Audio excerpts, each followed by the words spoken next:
being out on the front lines and hooking and jabbing and trying to make a difference. And already we've made a difference.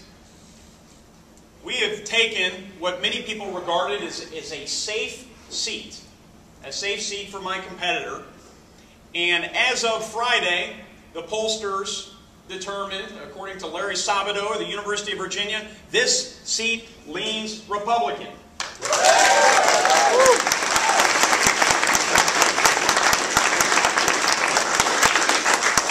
We're on our way to providing better leadership.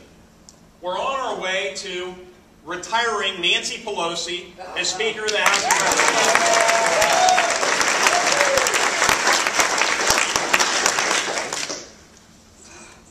Now, what are our priorities? What should they be as a Republican Party? What should they be as a country? There are a number of different things we need to be doing, but ladies and gentlemen, right now the economy is in the tank. It's been in the tank for some time now. That's going to impact all other aspects of our public policy.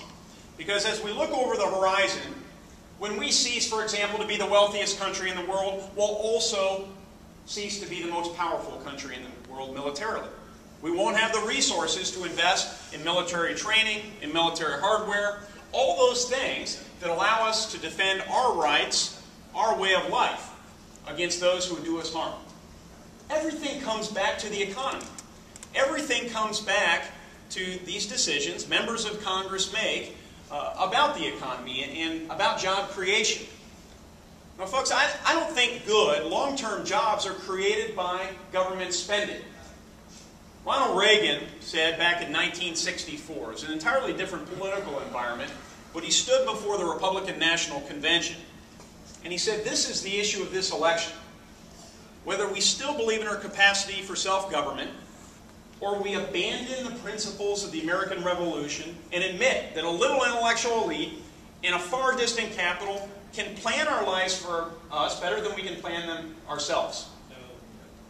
Ladies and gentlemen, I do not believe that Nancy Pelosi, Barack Obama, and Barron Hill can plan our lives for us better than we can plan them ourselves. That's what this election's about.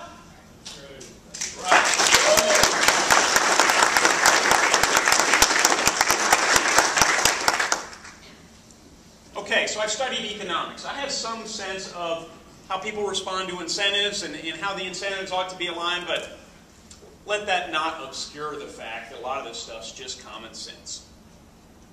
Who has not adjusted, who has not set some priorities since the economic downturn? Yeah. We have one guy who said he hasn't. That was a trick question, I'm sorry.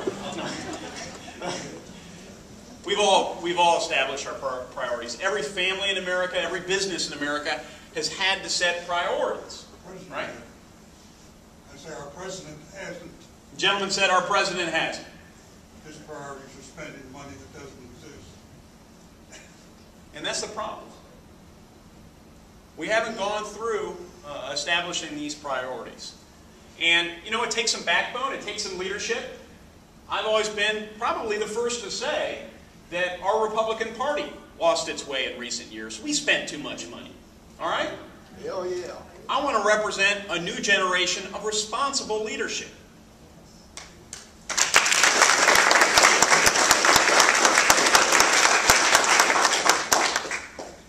Now, I know there are some Democrats in the audience. There may be some self-identified independents. Ladies and gentlemen, I'm working hard for your vote. This is too important. This is not about donkeys and elephants anymore.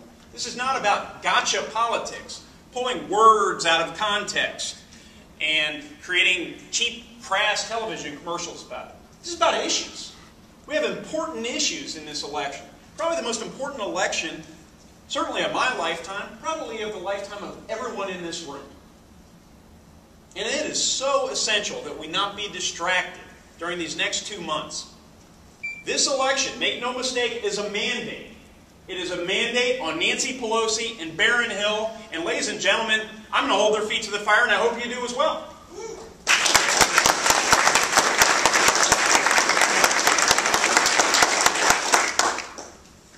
Now, only in Congress can you establish those rules that allow private sector job growth to flourish.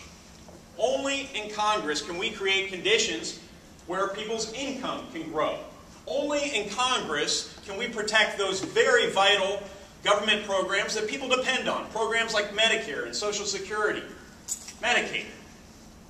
These are real important decisions. Only in Congress do we determine whether or not we declare war and we send our men and women into harm's way. Folks, on so many of these fronts, our members of Congress are letting us down.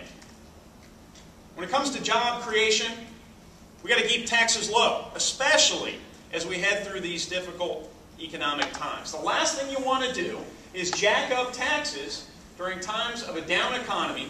That's going to constrain job creation. Economics 101. Regulations. Every regulation we pass ought to go through a rigorous cost-benefit analysis. We are competing with jobs with other countries right now. Let's start acting like it. Regulations, taxes. What am I missing here? Spending? Ladies and gentlemen, government deficits and debt equal either future taxes or some tough decisions in the future. Why don't we just stop racking up government deficits and debt? That would make a lot of sense. This $1 trillion stimulus package, only in Washington can you spend $1 trillion, lose 3 million jobs, and call it a success. Then we have this cap and trade energy plan. We can talk more about some of these issues in a little bit. I hope we do. It's a national energy tax. It's going to be horrible for states like Indiana. It's really going to be horrible for our country more generally. It's going to send jobs overseas. And then this government takeover of health care, and I do believe that's where this is headed. If you prefer to think this is just great regulation of health care, fine. But it will impose costs on businesses. It has definitely increased uncertainty in the marketplace, and it's killing jobs. So let's stop the madness, as Susan Powter used to say. Let's stop the madness. Let's start exercising some leadership. You're seeing none of this from your members of Congress. I pledge to you today, I will work tirelessly to restore some semblance of responsibility in Washington. I will hold my own leaders' feet to the fire should they lose their way. I will demonstrate some backbone, and I'll do all of this, exercising my responsibilities with a high sense of ethics and personal integrity.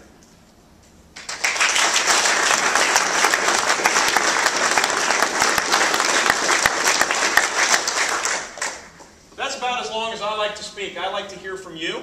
So let's commence the give and take. I want people to feel free if they have to leave at some point. You know, we're Hoosiers. We're from the Midwest. We're pretty informal people. I may ditch the tie here in a second. I'm getting a little hot, so let's just take our first question. All right. I just got a request to take the tie off. So this is your town hall meeting.